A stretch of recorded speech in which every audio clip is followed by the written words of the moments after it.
Sebagai salah satu negara penghasil singkong terbesar di dunia, tak heran jika negeri kita Indonesia memiliki beragam olahan dengan bahan baku utama ubi kayu. Salah satu sentra produsen olahan dari singkong adalah Desa Sumur Arum, Kecamatan Gerabak, Kabupaten Magelang, Jawa Tengah.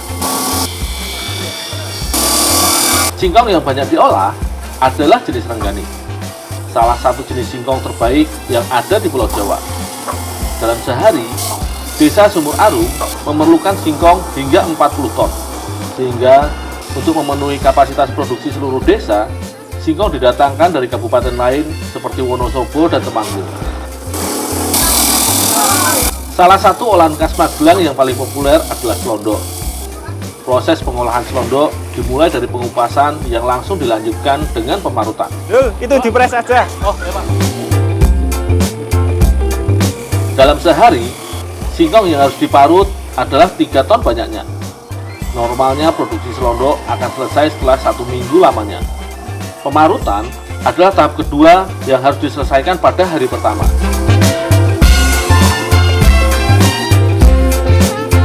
Berikutnya adalah tahap pengepresan, yakni tahapan pembuangan air dari dalam parutan singkongnya.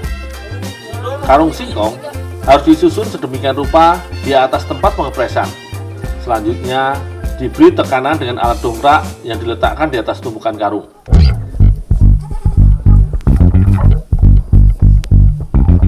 Dengan beratnya tekanan yang dihasilkan, diharapkan parutan singkong akan kesat setelah 1 malam. Dul, udah tinggal aja lanjut yang di sana. Oh, ya Pak.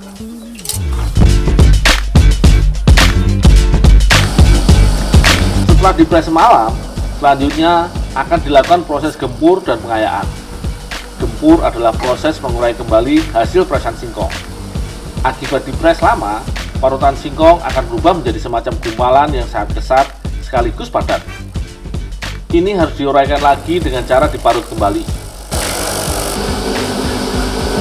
Hasil gempuran memang telah menjadi tepung, akan tetapi masih sangat kasar dan memiliki butiran yang besar.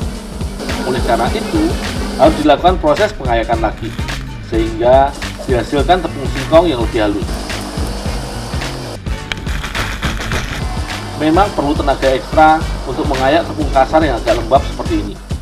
Kita harus rajin mengaduk-aduknya supaya bahan lebih terurai atau renggang. Untuk menghemat tenaga, posisi ayakan sengaja digantung dengan seutas tali. Ini sangat berpengaruh pada tenaga yang harus kita keluarkan. Dengan digantung begini, kita juga telah menghemat 1 tenaga kerja.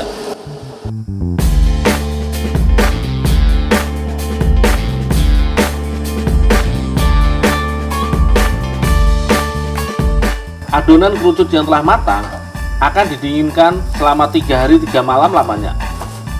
Proses pendinginan ini tidak boleh dipercepat dengan cara apapun. Inilah salah satu penyebab lamanya proses produksi makanan selondok. Kerucut adonan selanjutnya akan dikerok bagian luarnya yang keras. Lapisan keras di luar kerucut tercipta ketika dilakukan proses pendinginan. Jika tidak dibuang, nantinya kerucut akan sulit dipotong dan juga dicetak. Memang ketebalan yang dikerok tidak banyak, hanya sekitar 2 mm saja. Kerucut yang telah dikerok kemudian dipotong dengan pemotong besar. Sebenarnya kerucut ini cukup lunak, dengan pisau kecil pun dapat dipotong. Namun ratanya hasil potongan hanya bisa didapatkan dari pisau besar seperti ini. Itu pun harus telah dimodifikasi sedemikian rupa sehingga lurus dan posisinya tetap. Pertama-tama kerucut harus dipotong lebar-lebar dahulu. Semakin ke dalam, ketebalannya bertambah dibandingkan hasil potongan awal. Berikutnya, akan dibuat potongan kecil-kecil. Panjangnya potongan otomatis mengikuti besarnya kerucut. Akan tetapi, ketebalan potongan yang dibuat sekitar 1,5 cm. Hasil potongan ini seperti potongan kayu kecil. Ukuran ini berguna agar mudah dicetak.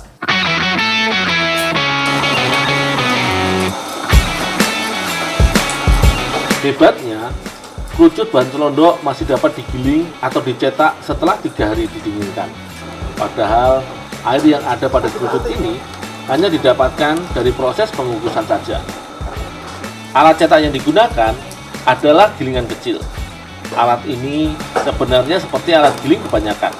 Hanya saja, pada saat mencetak selondok, bagian depan alat diganti dengan plat dengan lubang tipis yang agak panjang. Jadi, saat adonan keluar, akan menjadi seperti pita adonan.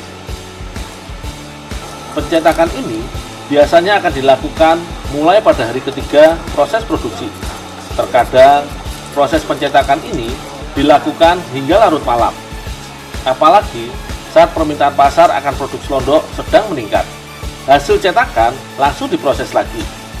Untaian panjang pita adonan harus dipotong dahulu, baru dipisahkan satu demi satu. Panjang potongan yang dibuat sekitar 12 cm.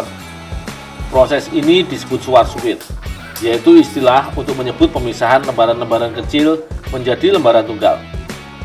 Selondok yang telah disuwar-suwir akan dijemur selama kurang lebih 1 hari lagi, hingga setengah kering. Pemberian bumbu pada selondok diawali selondok warna putih.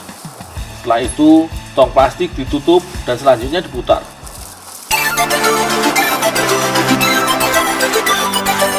Perputaran tong akan memutar semua selondok kering di dalam tongnya. Bumbu cair yang baru ditambahkan praktis akan tercampur dengan bumbunya secara merata. Setelah diputar selama kurang lebih 1 menit, selondok akan ditumpahkan kembali dan siap untuk dijemur.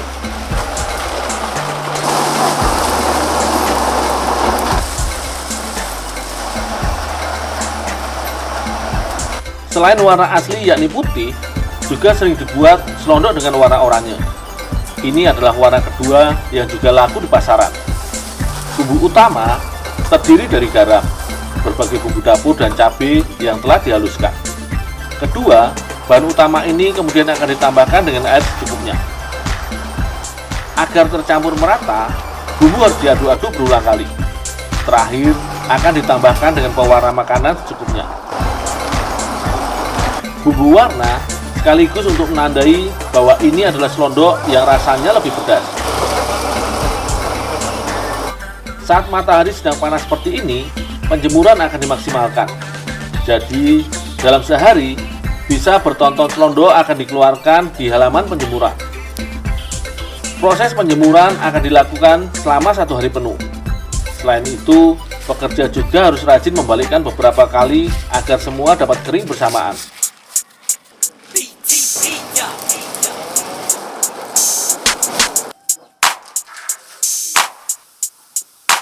Di desa Sumur Arum sendiri, yang mana setiap hari puluhan ton selondok diproduksi, selondok hanya digoreng saat tertentu saja, misalnya saat ada tamu berkunjung.